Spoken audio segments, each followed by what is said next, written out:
먼저 대통령님, 청년 문제에 관심이 많고 특히 이번 주 주간에 청년들을 직접 만나고 있으신데 행사 시작 전에 한 말씀 부탁드리겠습니다. 네, 여러분 반갑습니다. 우리 집에도 사실 여러분과 비슷한 입장의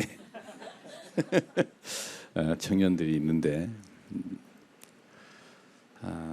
많이 힘들죠? 대답을 안 하는 거 보니까 대답할 힘도 없는 거예요. 저는 저 뒤에도 보면 우리 기성세대들도 깨어와 계신데 저는 사실 세상 사람들이 말할 때는 정말 힘들게 살았구나 이런 얘기들을 이제 듣기도 합니다. 그런데 요즘의 청년들과 제가 살아왔던 청년 시절을 비교해 보면 명백하게 요즘 청년 세대들이 훨씬 더 어려운 상황입니다. 뭐 여러분도 잘 알겠지만, 그러니까 먹고 사는 물질적인 기초 수준은 되게 높아졌죠. 뭐 밥을 굶지도 않고, 그래도 뭐 생존의 위협을 받거나 뭐 그러지는 않고, 직업의 질의 차이가 좀 있지만 굳이 뭐 구한다면 또 구할 수는 있는데 우리 청년들이 기대하는 수준에 맞지 않다는 점.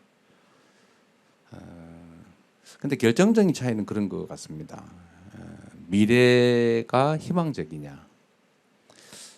당장의 상황이 좀 나을지는 몰라도 내일이 오늘보다 나을 거다. 뭐 10년 후, 20년 후, 또 내 자식 세대는 나보다는 더 나을 것이다. 라고 믿어지느냐의 차이 같아요. 우리가 성장하던 시기는 정말로 대한민국이 고도 성장하는 시기였죠. 전 세계에서 이렇게 빨리 산업화된 소위 경제적으로 성장 발전한 나라 대한민국이 유일하죠. 이거 정말 전 세계가 놀랄 일입니다. 엄청나게 빠른 속도로 성장했죠. 그래서 당장은 어려워도 정말 오늘이 어제와는 다르고 내일 모레는 오늘과는 당연히 더 낮게 변해있을 거라고 믿어졌어요. 뭐 임금이 몇 년 사이에 2배로 오르고 이랬으니까요. 그리고 우리가 대학을 졸업할 때는 뭐 웬만한 회사에 취직해서 평생 정년이 보장되는 그런 시절이었죠. 그리고 당연히 호봉제에 의해서 뭐 특별히 잘못하지 않으면 월급도 올라가고 뭐 퇴직금도 있고 별로 걱정을 안 했습니다. 중간에 요즘처럼 이렇게 속된 말로 잘릴 염려도 없는 직장이 매우 안정적이었어요. 그런데 지금은 완전히 반대가 됐죠. 직장을 구하기도 어렵고 구해도 안정성도 없고 또 미래가 그렇게 희망적이지도 않죠. 그러다 보니까 뭐 결혼도 연애도 다 포기하는 그런 안타까운 상황이 됐습니다.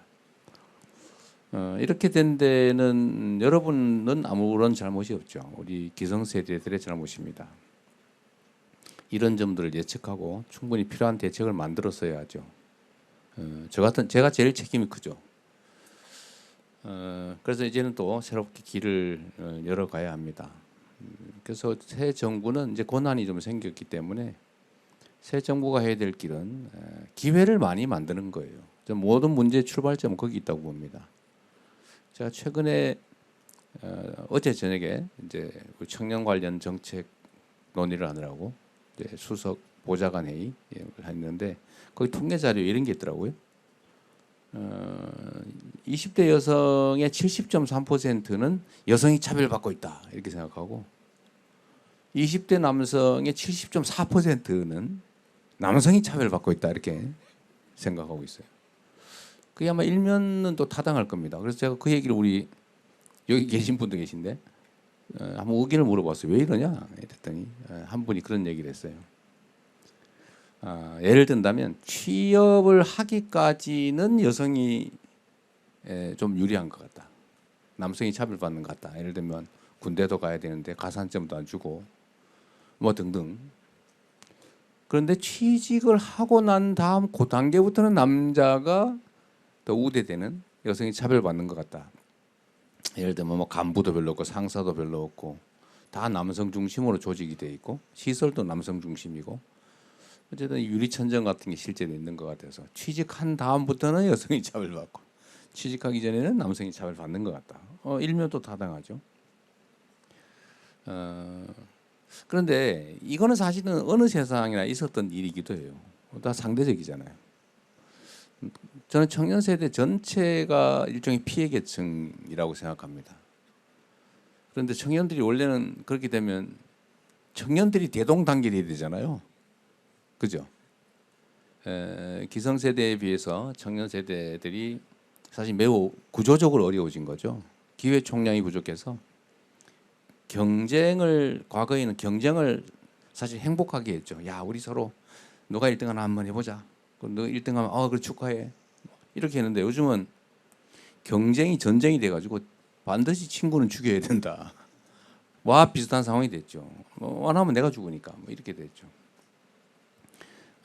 이유는 단순하죠. 기회 총량이 부족해서 그렇습니다. 경쟁이 너무 극렬화된 거예요. 여러분 잘못은 아니죠. 그래서 이 작은 기회의 구멍을 통과하기 위해서는 온갖 기묘한 기술을 다 배워야 되는데 다른 사람이 통과하면 나는 통과할 수 없는 상황이기 때문에 정말 잔인하게 경쟁이 아니라 전쟁을 하게 됐고 그러다 보니까 정말 가장 가까워야 될 청년 세대들끼리 특히 남녀가 이 편을 지어 다투는 괜히 여자가 남자 미워하면 안 되잖아요. 여자가 여자를 미워하는 거 이해하는데 그럴 수 있잖아요, 그죠? 여자가 남자가 여자를 미워한다? 이게 상상하기 어려운 그러나 참으로 안타까운 일이 현재 벌어지고 있죠. 지역적 갈등도 심하고 세대 간 갈등도 심하고 남녀 간 갈등도 심하고 여하튼 갈등이 심해요. 이 모든 문제의 원천은 기회의 부족이고 기회의 부족은 저성장으로부터 오는 것이고 이 저성장은 사실 매우 구조화된 측면이 있고 이제 악순환이 되기 시작한 거죠. 인구가 줄어드니까 성장 잠재력이 떨어지고 성장 잠재력이 떨어지니까 현실 성장률이 떨어지고 성장률이 떨어지니까 기회 총량이 줄어들고 그러니까 더 좌절해서 결혼 안 하고 아이 낳지 않고 계속 악순환이 되고 있습니다. 이 악순환을 이제 전환을 해야죠. 기회를 만드는. 그래서 새 정부가 또 저를 포함해서 전부 다 성장 노래를 부르는 이유가 사실 여기에 있습니다. 그러니까 여러분께도 함께 더 많은 기회가 있는 그런 새로운 세상을 향해 같이 가도록 하자. 그리고 저는 이게 가능하다고 믿어요. 대한민국 국민들 위대한 국민들이죠.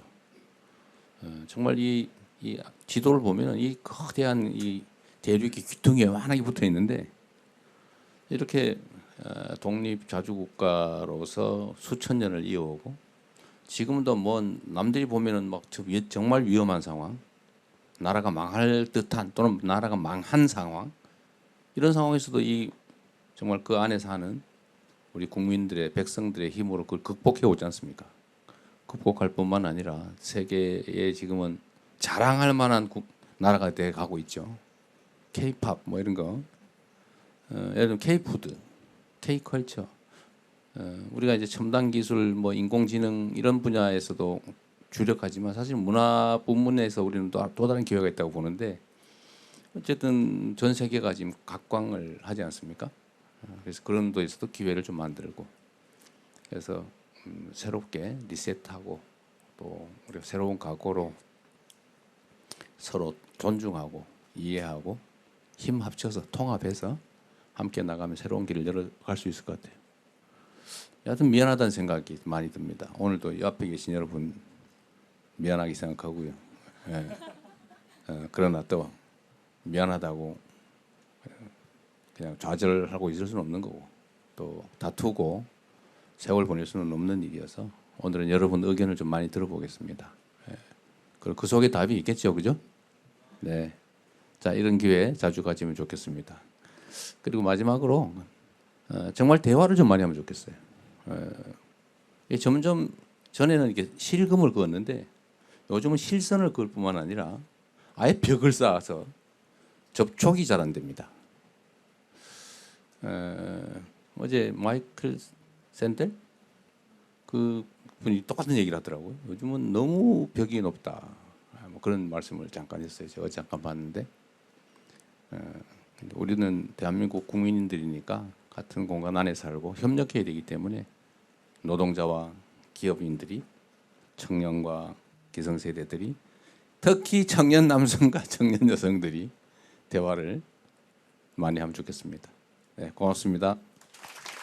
네, 대통령님 감사합니다. 대통령님께서 함께 할 수 있다고 말씀 주신 것처럼 오늘 와주신 분들도 함께 문제를 해결하고 싶다라는 마음이 많기 때문에 오늘 이 자리에 오신 것이라고 생각이 듭니다.